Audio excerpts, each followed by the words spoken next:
Hello बच्चों, कैसे हो आप लोग? अच्छे होंगे बेटा।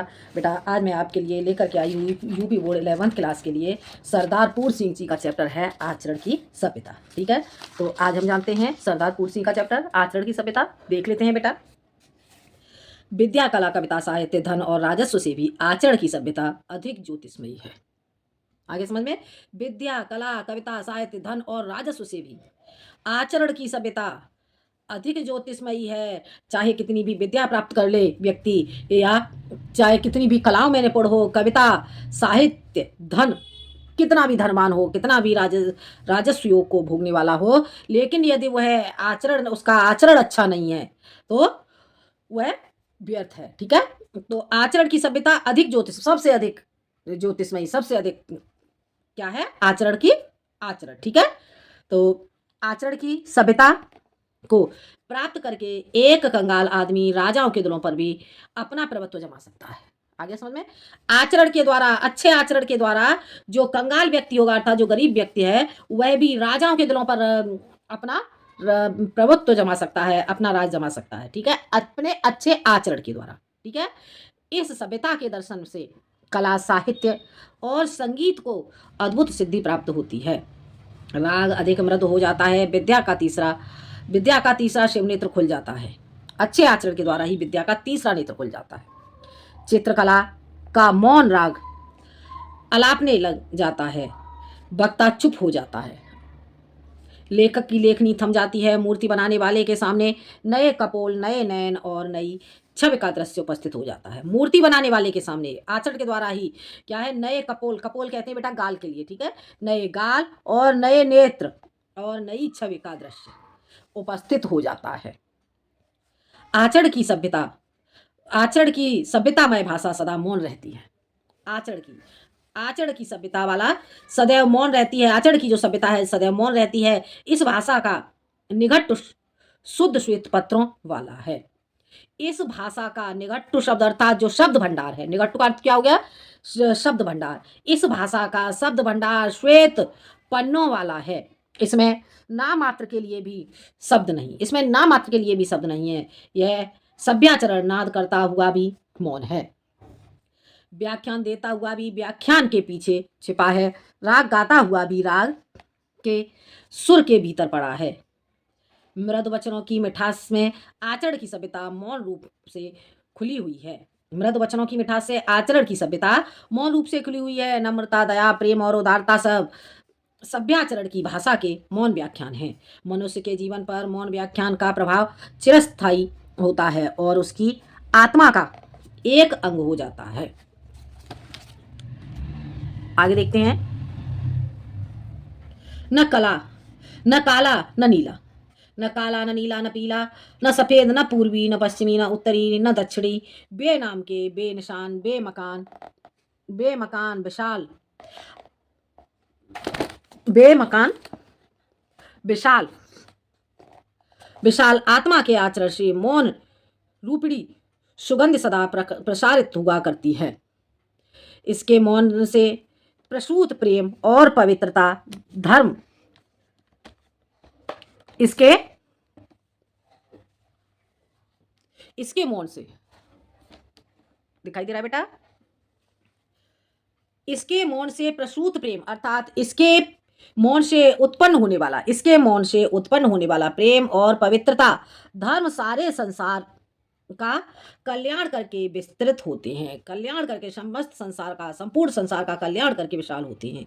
इसकी उपस्थिति से मन और हृदय की ऋतु बदल जाती है। तीक्ष्ण गर्मी से जले भुने व्यक्ति आचरण के काले बादलों की बूंदाबांदी से शीतल हो जाते हैं। तीक्ष्ण गर्मी से,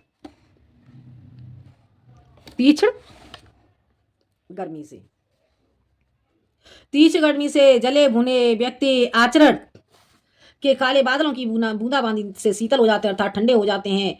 मान शोत्पन्न शरद ऋतु में क्लेशातुर हुए पुरुष इनकी सुगंधमय अटल बसंत ऋतु के आनंद का पान करते हैं। आगे समझ में। मान सोत्पन्न यानी कि मानस से, मनुष्य के मानस से उत्पन्न शरद ऋतु में क्लेशातुर अर्थात क्लेश के लिए आतुर हुए पुरुष अपनी सुगंधमय अटल बसंत ऋतु से आनंद का पान करते हैं आचरण के द्वारा। ठीक है बेटा, आचरण के नेत्र के एक अश्रु से जगत भर के नेत्र भीग जाते हैं। आचरण के आनंद नृत्य से उन्मदिष्टो होकर उन्मदिष्टो होकर वृक्षों और पर्वतों तक के हृदय नृत्य करने लगते हैं। आचरण के आनंद से, आचरण के द्वारा प्रसन्न होकर के जो पर्वत और वृक्ष हैं उनके हृदय में नृत्य करने लगते हैं। आचरण के मौन व्याख्यान से मनुष्य को एक नया जीवन प्राप्त होता है। नए नए विचार स्वयं ही प्रकट होने लगते हैं। सूखे काश सचमुच ही हरे हो जाते हैं। सूखे कूपों में जल भर आता है। सूखे कूपों में अर्थात सूखे कुओं में जल भर आता है। नए नेत्र मिलते हैं। कुल पदार्थों के साथ एक नया मैत्री भाव फूट पड़ता है। सूर्य, जल, वायु, पुष्प, पत्थर, घास पात, नर नारी और बालक तक में एक अश्रुतपूर्व सुंदर मूर्ति के दर्शन होने लगते हैं। मौन रूपी व्याख्यान की महत्ता इतनी बलवती, इतनी अर्थवती और इतनी प्रभाववती होती है कि उसके सामने क्या मातृभाषा, क्या साहित्य भाषा और अन्य देश की भाषा सब की सब तुच्छ प्रतीत होती है।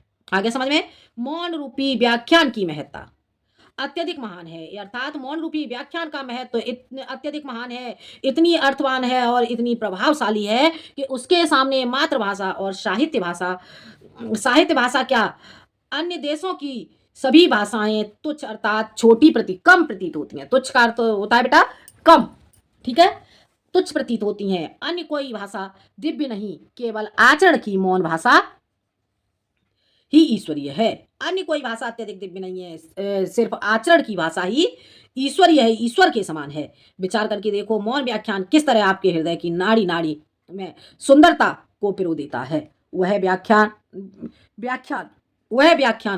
ही क्या जिसने हृदय की धुन को, मन के लक्ष्य को ही न बदल दिया। वह व्याख्यान ही क्या जिसने अपने आचरण के द्वारा हृदय की धुन को और मन के लक्ष्य को ही न बदल दिया।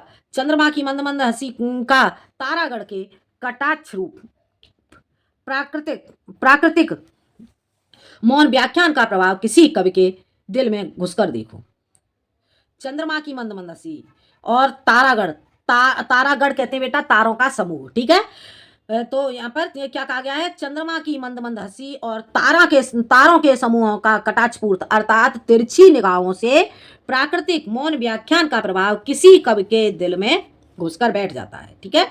सूर्यास्त होने के पश्चात श्री केशव चंद्र सेन और महर्षि देवेंद्रनाथ ठाकुर ने सारी रात एक क्षण की तरह गुजार दी। यह तो कल की बात है।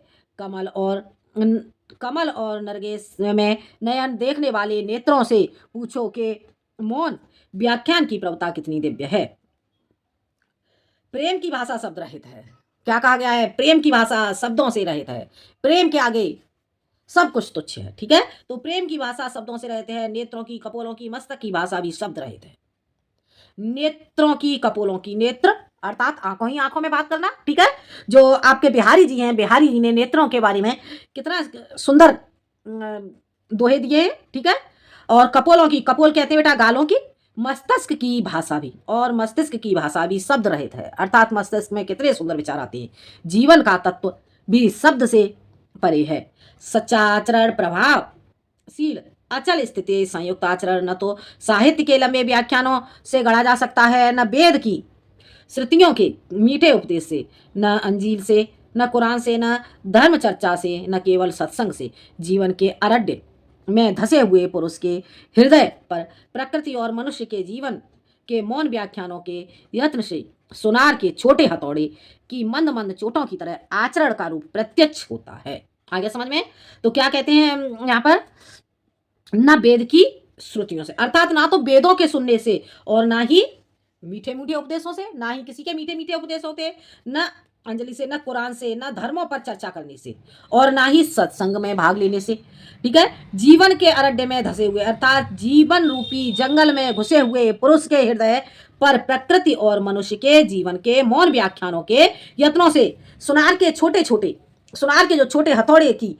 मंद मंद चोटों की तरह आचरण का रूप प्रत्यक्ष होता है, अर्थात प्रत्यक्ष रूप से दिखाई देने वाला होता है। हो गया क्लियर बेटा? आगे बढ़ते हैं, आगे देखते हैं। बर्फ का दुपट्टा बांधे हुए हिमालय इस समय तो अति सुंदर, अति ऊंचा और अति गौरवान्वित मालूम होता है। बर्फ का दुपट्टा बांधे हुए हिमालय इस समय तो अत्यधिक सुंदर, अत्यधिक ऊंचा और अत्यधिक गौरवान्वित मालूम होता है, परंतु प्रकृति के अगणित शताब्दियों के श्रम से रेत का एक एक परमाणु समुद्र के जल में डुबो डुबो कर और उनको अपने विचित्र हथौड़े से सुड़ौल करके इस हिमालय के दर्शन कराए हैं। आचरण भी हिमालय की तरह एक ऊंचे कलश वाला मंदिर है। आगे समझ में? आचरण कैसा है? आचरण हिमालय की तरह से ऊंचे कलश वाले मंदिर के समान है। यह वह आम का पेड़ नहीं जिसको मदारी एक क्षण में तुम्हारी आंखों में मिट्टी डालकर अपनी हथेली पर जमा दे। हो गया क्लियर? आचरण एक आम के पेड़ के समान नहीं है, जिसे जो तमाशा दिखाने वाला जो मदारी होता है वो तुम्हारी आंखों के सामने एक ही मिट्टी डाल करके अपनी हथेली पर जमा दे। अर्थात आचरण को तुरंत ही एक ही क्षण में प्राप्त नहीं किया जा सकता। ठीक है? इसके बनने में अनंत काल लगा है। पृथ्वी बन गई, सूर्य बन गया, तारागण अर्थात तारों का समूह, पृथ्वी बन गई और सूर्य बन गया, तारों का समूह आकाश में दौड़ने लगे, तारों के समूह आकाश में दौड़ने लगे, परंतु अभी तक आचरण के सुंदर रूप के दर्शन, जो सुंदर पूर्ण रूप के दर्शन नहीं हुए। आगे समझ में बेटा? क्या कहते हैं यहाँ पे? क्या बताया गया है कि यहाँ पर क्या बताया गया है कि पृथ्वी बन गई, सूर्य बन गया, तारों के समूह आकाश में दौड़ने लगे, परंतु अभी तक आचरण के सुंदर रूप के पूर्ण दर्शन नहीं हुए। कहीं कहीं उसकी अत्यल्प छटा अवश्य दिखाई देती है, अत्यधिक छोटी छटा दिखाई देती है। ठीक है? पुस्तकों में लिखे हुए नुस्खों से तो और भी अधिक बदहजमी हो जाती है।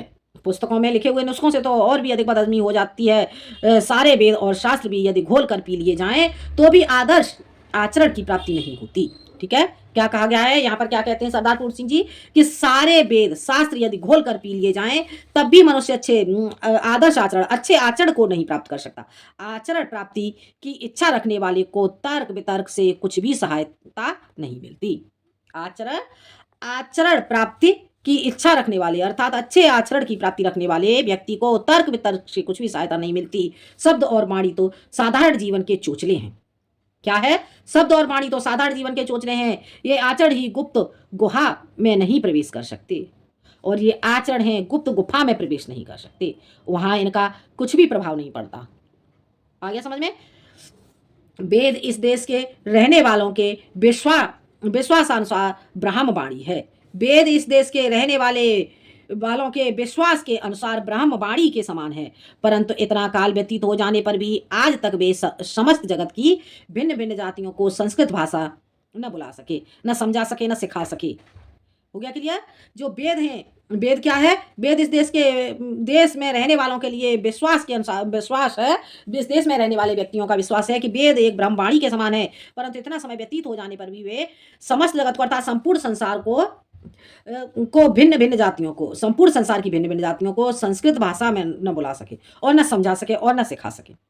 यह बात हो कैसे? ईश्वर तो सदा मौन है। ईश्वरीय मौन शब्द और भाषा का विषय नहीं, ईश्वरीय मौन शब्द और भाषा का विषय नहीं, वह केवल आचरण के कान में गुरमंत्र फूंक सकता है।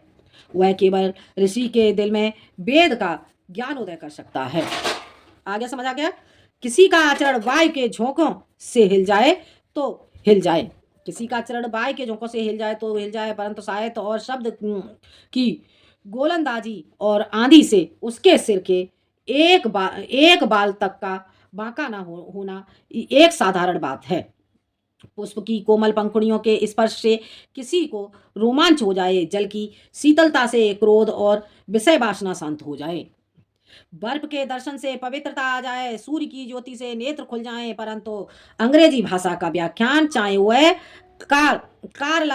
कार्लायल ही का लिखा हुआ क्यों न हो, बनारस में पंडितों के लिए राम रोला ही है। इसी तरह न्याय और व्याकरण की बकरियों के विषय में पंडितों के द्वारा की गई चर्चाएं और शास्त्रार्थ संस्कृत ज्ञान हीन पुरुषों के लिए स्टीम इंजन के फप फप शब्द से अधिक अर्थ नहीं रखते। यदि आप कहें व्याख्यानों द्वारा, उपदेशों द्वारा, धर्म चर्चा द्वारा कितने पुरुषों और नारियों के हृदय पर जीवन व्यापी प्रभाव पड़ा है, तो उत्तर यह है कि प्रभाव शब्द का नहीं पड़ा। प्रभाव तो सदा आचरण का पड़ता है, सदा आचरण का पड़ता है। साधारण उपदेश तो हर गिरजे, हर मंदिर और हर मस्जिद में होते हैं, परंतु उसका प्रभाव तभी हम पर पड़ता है जब गिरजे का जो पादरी स्वयं ईसा होता है, मंदिर का पुजारी स्वयं ब्रह्म ऋषि होता है, मस्जिद का मुल्ला स्वयं पैगंबर और रसूल होता है। अर्थात अनुशासन। ठीक है, आचरण का अर्थ क्या हो गया? अनुशासन। अनुशासन युक्त हो। जो मंदिर का पुजारी हो, मंदिर का पुजारी कैसा हो? मंदिर का पुजारी स्वयं ब्रह्म ऋषि के समान आचरण वाला हो, और जो मस्जिद का जो मुल्ला है वह मुल्ला स्वयं पैगंबर और रसूल होता हो। अर्थात वह स्वयं आचरण, स्वयं अनुशासन में रहने वाला हो, तभी तो सामने वाले को कुछ अनुशासन बता सकेगा। यदि एक ब्राह्मण किसी डूबती कन्या की रक्षा के लिए, चाहे वह कन्या किसी जाति की हो, यदि एक ब्राह्मण किसी डूबती कन्या की रक्षा के लिए, चाहे वह किसी भी जाति की हो, जिस किसी मनुष्य की हो, जिस किसी देश की हो, अपने आप को गंगा में फेंक दे, चाहे उसके प्राण यह काम करने में रहें चाहे जाएं, तो इस कार्य में प्रेरक आचरण की मौनमयी भाषा किस देश में, किस जाति में और किस काल में कौन नहीं समझ सकता। प्रेम का आचरण, दया का आचरण, क्या पशु क्या मनुष्य, जगत के सभी चराचर आप समझ लेते हैं। आगे समझ में क्या कहा गया है कि प्रेम का आचरण अर्थात जो प्रेम की भाषा है, प्रेम की भाषा को, और दया का आचरण अर्थात दयापूर्ण व्यवहार, प्रेमपूर्ण व्यवहार और दयापूर्ण व्यवहार, क्या पशु ही नहीं, पशु और मनुष्य क्या, संसार के सभी चराचर अर्थात संसार में जितने भी प्राणी हैं वे स्वयं ही समझ लेते हैं। जगत भर के बच्चों की भाषा इस भाषहीन भाषा का चिन्ह है। बालकों के इस शुद्ध मौन का नाद और हास्य भी सब देशों में एक ही सा पाया जाता है। मनुष्य का जीवन इतना विशाल है कि उसके आचरण का रूप देने के लिए नाना प्रकार के ऊंच नीच और भले बुरे विचार, अमीरी और गरीबी, उन्नति और अवनति इत्यादि सहायता पहुंचाते हैं। मनुष्य का जीवन इतना विशाल है, क्या कहते हैं कवि कि जो लेखक कहता है कि जो मनुष्य का जीवन इतना विशाल है कि उसके आचरण को रूप देने के लिए, ठीक है, उसके आचरण को रूप देने के लिए नाना प्रकार के ऊंच नीच और भले बुरे विचार, अमीरी और गरीबी, उन्नति और अवनति इत्यादि सहायता पहुंचाते हैं। पवित्र अपवित्रता उतनी ही बलवती है जितनी कि पवित्रता। जो कुछ जगत में हो रहा है वह केवल आचरण के विकास के अर्थ हो रहा है। अंतरात्मा वही काम करती है जो बाह्य पदार्थों के संयोग का प्रतिबिंब होता है। अंतरात्मा वही काम करती है जो बाह्य पदार्थों के संयोग का प्रतिबिंब होता है, जिसको हम पवित्र आत्मा कहते हैं। क्या पता है किन किन कूपों से निकलकर वे अब हृदय को प्राप्त हुए हैं, जिनको हम धर्मात्मा कहते हैं। क्या पता है किन किन अधर्मों को करके वे धर्म ज्ञान पा सकते हैं, जिनको हम सभ्य कहते हैं, और जो अपने जीवन में पवित्रता को ही सब कुछ समझते हैं। क्या पता है वे कुछ काल पूर्व बुरी और अधर्म पवित्रता में लिप्त हो रहे हों। अपने जन्मांतरों के संस्कारों से भरी हुई अंधकारमय कोठरी से निकलकर ज्योति और स्वच्छ वायु से परिपूर्ण खुले हुए देश में जब तक अपना आचरण अपने नेत्र न खोल चुका हो, तब तक धर्म के गूढ़ तत्व कैसे समझ में आ सकते हैं। धर्म के गूढ़ तत्व अर्थात जो धर्म के रहस्यमयी तत्व है वे कैसे समझ आ सकते हैं। नेत्र रहित तो सूर्य से क्या लाभ, नेत्र रहित को सूर्य से क्या लाभ, हृदय रहित को प्रेम से क्या लाभ, बहरे को राग से क्या लाभ। कविता, साहित्य, पीर, पैगंबर, गुरु, आचार्य, ऋषि आदि के उपदेशों से लाभ उठाने का यदि आत्मा में बल नहीं तो उनसे क्या लाभ। आ गया समझ में। जब तक यह जीवन का बीज पृथ्वी के मलमूत्र के ढेर में पड़ा है, अथवा जब तक वह खाद की गर्मी से अंकुरित नहीं हुआ और स्फुटित होकर अर्थात उत्पन्न होकर के, ठीक है, उपज करके उत्पन्न होकर के स्फुटित होकर अर्थात अंकुरित होकर, स्फुटित का अर्थ कहेंगे बेटा अंकुरित होकर के उससे दो नए पत्ते ऊपर नहीं निकल आए। अंकुरित होकर के उससे 2 पत्ते ऊपर नहीं निकल आए, तब तक ज्योति और वाय उसके किस काम के। वह आचरण जो धर्म संप्रदायों के अनुच्चारित शब्दों को सुनाता है, हम में कहाँ। जब जब वही नहीं तो तब फिर क्यों न ये संप्रदाय। आगे समझ में, जब वही नहीं तब फिर क्यों न ये संप्रदाय। हमारे मानसिक महाभारतों के कुरुक्षेत्र बने, क्यों ना अप्रेम, अपवित्रता, हत्या और अत्याचार इन संप्रदायों के नाम से हमारा खून करें। कोई भी संप्रदाय आचरण रहित पुरुषों के लिए कल्याणकारक नहीं हो सकता और आचरण वाले पुरुषों के लिए सभी धर्म संप्रदाय कल्याणकारक हैं। आगे समझ में, जो आचरण वाले पुरुष हैं, आचरण वाले पुरुषों के लिए तो सभी धर्म और सभी संप्रदाय कल्याण को प्रदान करने वाले हैं। सच्चा साधु धर्म को गौरव देता है, धर्म किसी को गौरवान्वित नहीं करता। सच्चा साधु क्या है? सच्चा साधु धर्म को गौरव देता है, परंतु धर्म किसी को गौरवान्वित अर्थात पवित्र नहीं करता। ठीक है, गौरवान्वित नहीं करता। आचरण का विकास जीवन का परमोद्देश्य है। जीवन का सबसे मुख्य लक्ष्य क्या है? आचरण का विकास, अच्छे आचरण का विकास होना। जिस मनुष्य में अच्छे आचरण होंगे वही क्या करता है? वह परम उद्देश्य को प्राप्त करता है। आचरण के विकास के लिए नाना प्रकार की सामग्रियों का जो संसार संभूत शारीरिक, प्राकृतिक, मानसिक और आध्यात्मिक जीवन में वर्तमान है, उन सब की क्या एक पुरुष और क्या एक जाति के आचरण के विकास के साधनों के संबंध में विचार करना होगा। आचरण के विकास के लिए जितने कर्म हैं उन सबको आचरण के संगठनकर्ता धर्म के अंग मानना पड़ेगा। चाहे कोई कितना भी बड़ा महात्मा क्यों न हो, वह निश्चय पूर्वक यह नहीं कह सकता कि यूं ही करो और किसी तरह नहीं। आचरण की सभ्यता की प्राप्ति के लिए वह सबको एक पथ नहीं बता सकता। आचरणशील महात्मा स्वयं भी किसी अन्य की बनाई हुई सड़क से नहीं आया। आचरणशील अर्थात आचरणशील जो महात्मा है स्वयं भी किसी अन्य की बनाई हुई सड़क से नहीं आया, उसने अपनी सड़क स्वयं ही बनाई थी। इसी से उसके बनाए हुए रास्ते पर चलकर हम भी अपने आचरण को आदर्श ढांचे में नहीं ढाल सकते। हमें अपना रास्ता अपने जीवन की कुदाली की एक एक चोट से रात दिन बनाना पड़ेगा और उसी पर चलना भी पड़ेगा। हर किसी को अपने देश कालानुसार राम प्राप्ति के लिए अपनी नैया आप ही बनानी पड़ेगी और आप ही चलानी भी पड़ेगी। ठीक है, आगे बढ़ते हैं। यदि मुझे ईश्वर का ज्ञान नहीं तो ऐसे ज्ञान ही से क्या प्रयोजन। यदि मुझे ईश्वर का ज्ञान नहीं तो ऐसे ज्ञान से क्या प्रयोजन। जब तक मैं अपना हथौड़ा ठीक चलाता हूँ और रूपहीन लोहे की तलवार के रूप में गढ़ देता हूँ, तब तक मुझे यदि ईश्वर का ज्ञान नहीं तो नहीं होने दो।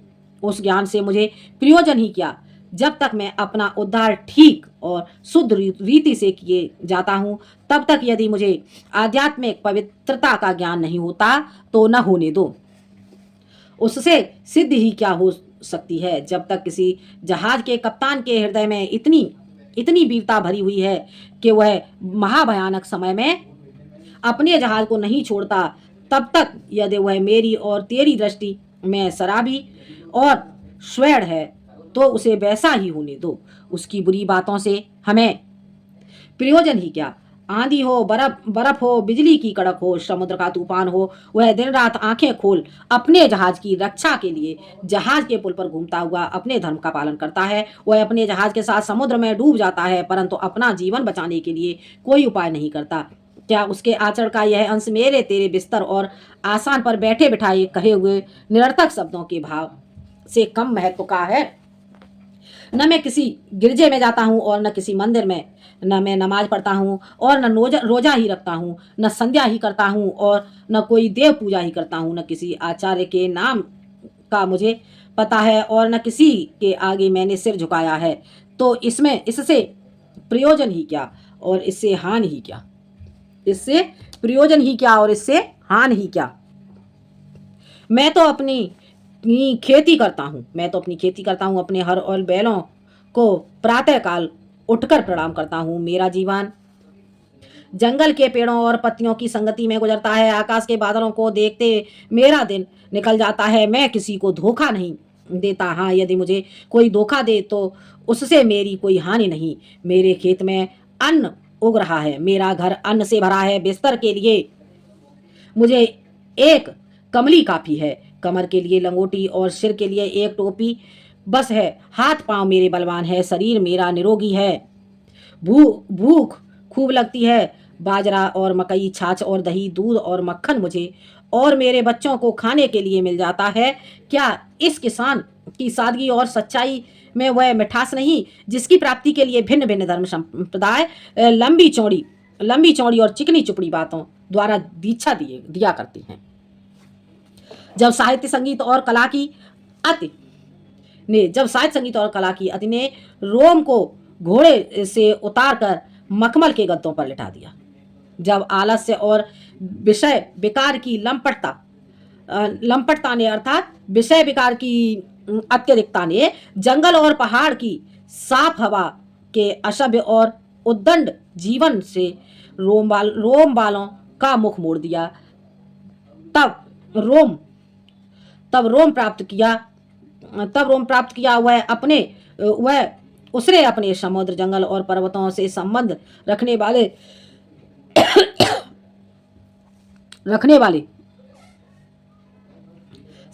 वाले जीवन से ही प्राप्त किया।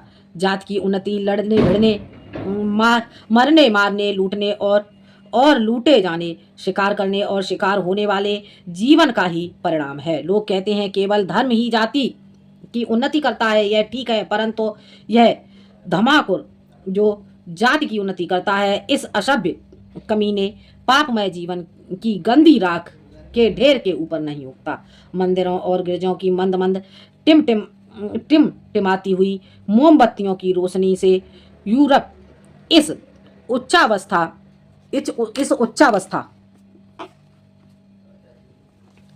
को नहीं पहुंचा। वह कठोर जीवन, उसको देश देशांतरों को ढूंढते में फिरते रहने के बिना शांति नहीं मिलती, जिसकी अंतर्ज्वाला दूसरी जातियों को जीतने, लूटने, मारने और उन पर राज करने के बिना मंद नहीं पड़ती।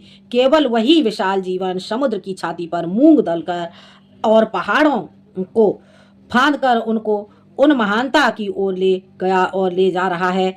हम रॉबिन हुड की प्रशंसा में जो कवि अपनी सारी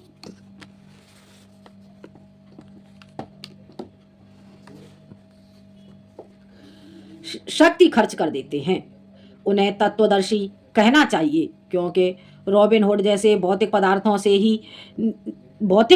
से ही नेल्सन और बेलिंगटन और अंग्रेज वीरों की हड्डियां तैयार हुई थी। लड़ाई के आजकल के सामान, गोला बारूद, जंगी जहाज और तिजारती बेड़ों आदि को देखकर कहना पड़ता है कि इनसे वर्तमान सभ्यता से भी कहीं अधिक उच्च सभ्यता का जन्म होगा।